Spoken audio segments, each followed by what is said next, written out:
Now at 4, watching the next system, bringing a chance for snow in the morning. We'll let you know how much to expect, what you can expect for cold temperatures as well. And we are here in Bloomington. Really exciting day as the rally towels are being handed out to some excited IU fans ahead of the national championship. People are pushing for an Indiana domestic violence offenders registry. I'm Ella Rhodes, and we'll tell you why they want to see one. Live from Indy, you're watching 13 News.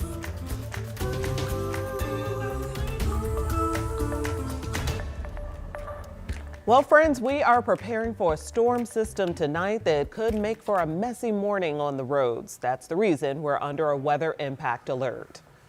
Good afternoon. I'm Felicia Lawrence, and Anne Marie is here. She's in for Dustin, and we got Rob Ellis, meteorologist Rob Ellis, tracking the weather for us. Thanks for joining us here at 4. Yeah, you know, it's really interesting because you look at that live picture of downtown Indianapolis and then you talk about winter weather alert and weather advisory, and it's just like the picture doesn't seem to match that message right now. Yeah, and here's the thing. You know, the system that's coming in tomorrow, it's not going to be a lot of snow. For some of you, especially south of Indy, it may not be very much snow, if any at all. It's the impact of the timing of when it comes through, especially Indianapolis and to the north. So let me kind of dive into that, show you where we are right now.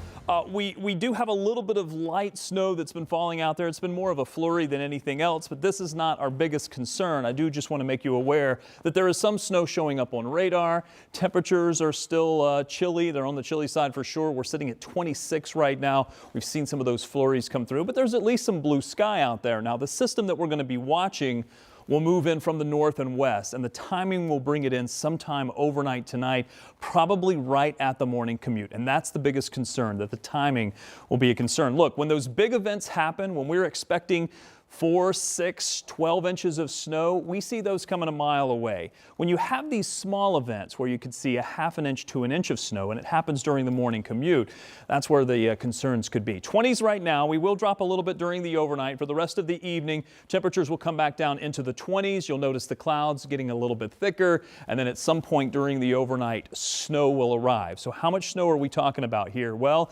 probably 1 to 2 on the very extreme far northern stretches of our area. However, we could see some of those road conditions go down pretty quickly. Temperatures are on the colder side. What I mean by that is well below freezing.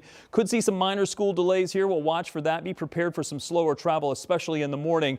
This is not a lot of snow. I know that seems odd, but again, we're just alerting you to the fact that this is going to impact your Friday morning commute, especially north of Indianapolis, farther south from there, and we may not see anything from this. So just keep that in mind. That's why we're alerting you to Monday morning's commute. Ladies? All right, we are warned. Thanks so much, Rob. And we want to make sure that you also don't get caught out in the cold. And to do that, you want to be armed with the latest information. You can get that at the Doppler 13 weather app. You can stay ahead of the changing forecast. You can track the changes in temperature and also monitor accumulation. No excuse not to have it. You can go to your phone's app store right now and download it. It is free.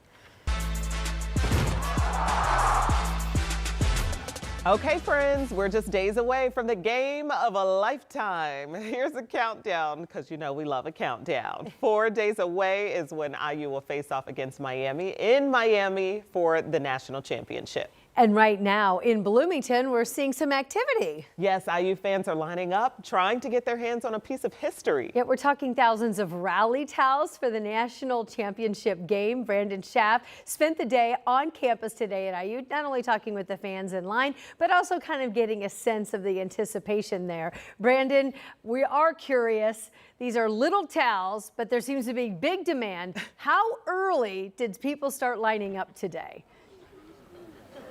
Yeah, Anne Marie, Felicia, good afternoon to you. That's a really good way of putting it because there is such a high demand here at Assembly Hall. People started lining up at 11 o'clock in the morning. That was the first fan that we saw in line today that spoke with us, said that he had gotten here early, wanted to guarantee that he would be one of these lucky fans that would get an opportunity to get one of these rally towels. You could see how excited everybody is. This line has just continued to grow throughout the day.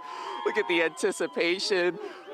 You can hear everybody chanting as well. It really honestly feels kind of like a football game already, and the Hoosiers aren't even playing yet. We still got to wait until Monday for that big game. but still really exciting. And so, we've had some excited fans all over the place. You bet. And you guys, you wanted to make sure that you were here to get a piece of this history in this rally towel. Tell me why it was important to be here today. It was important because my grandson went to school here and I wanted to get a towel for him, but I love IU. And we have another story. The bison here, I took my glove off and didn't realize it, and my ring was down on the concrete, and he found it. You did, sir? Yes, I would have walked right on by, but yay IU. Yes, that's what I'm talking Monday, about. yay. Right? So obviously the atmosphere is electric here, and it's got to be a really cool thing. Tell me what it's been like throughout this whole playoff run here, just to see the Hoosiers making history every single game. It's such an excitement, and especially for the old timers who haven't seen this much excitement ever here at IU. And now we have it. God bless the coach, too. Yes, Kurt Signetti, and obviously so much excitement here in Bloomington. The first 10,000 fans here that get into the arena will get those towels. So everybody here trying to make sure that they're one of those fans, and if they're waiting in line right now, looks like there's a pretty good chance, especially towards the front. But for now, here in Bloomington, Brandon Schaff, 13 News. We'll send it back to you. How amazing. Yeah, in 25-degree temperatures, no less. Yes, those fans are committed. And yes, God bless the coach, the players, everybody taking the field. That's awesome, Brandon. Thank you. And we're pulling out all the stops for the national championship. Our sports team, Dom and Eli, plus Samantha Johnson and our co-anchor Dustin. He is going to be in Miami. And coverage from South Florida starts tomorrow. On a more serious note, a group of women in Crawfordsville started a petition for a statewide domestic violence offenders registry. Today, our Ella Rhodes talked with the women and wanted to hear what they say about this and why they want to see this registry. Why do they think it's so important to have here in Indiana? Yeah, thank you, Ann and Felicia. The reason they wanted this registry was actually after they saw Tennessee's domestic violence registry go live just a few weeks ago. And it just started from there, and to have this movement here in Indiana. So the petition they started already has more than 1,700 signatures. They want a registry to exist for people who are convicted of domestic violence related charges at least twice.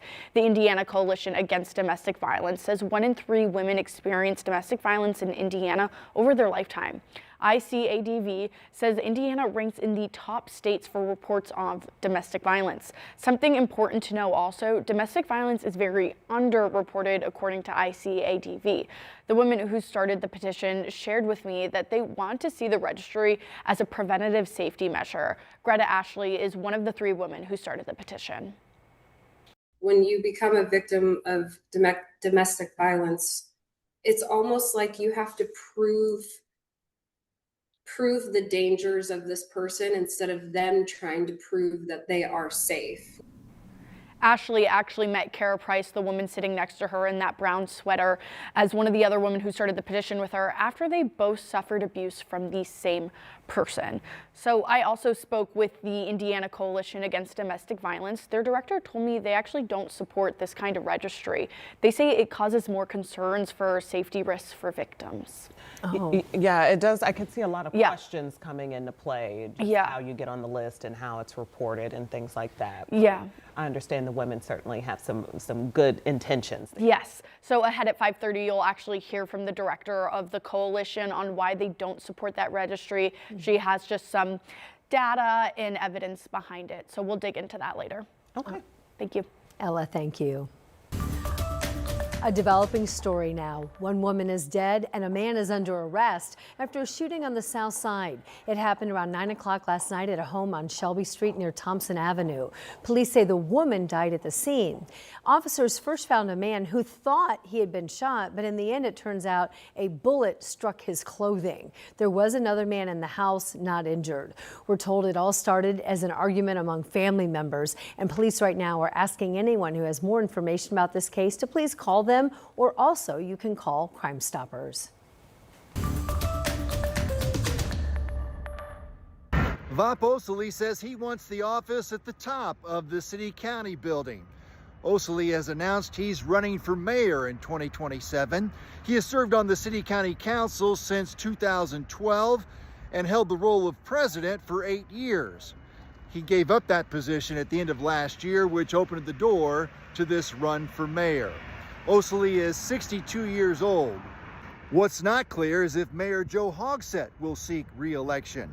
His campaign was non-committal in a statement about Ossoly's decision, saying that the mayor is focused on serving his last 2 years in this term. We wait to see if Ossoly will have any other Democratic challengers in the primary. He becomes the first significant person to announce their run for mayor of Indianapolis in 2027. Thanks, Rich. And coming up, what we're learning about a second shooting in Minneapolis involving a federal agent.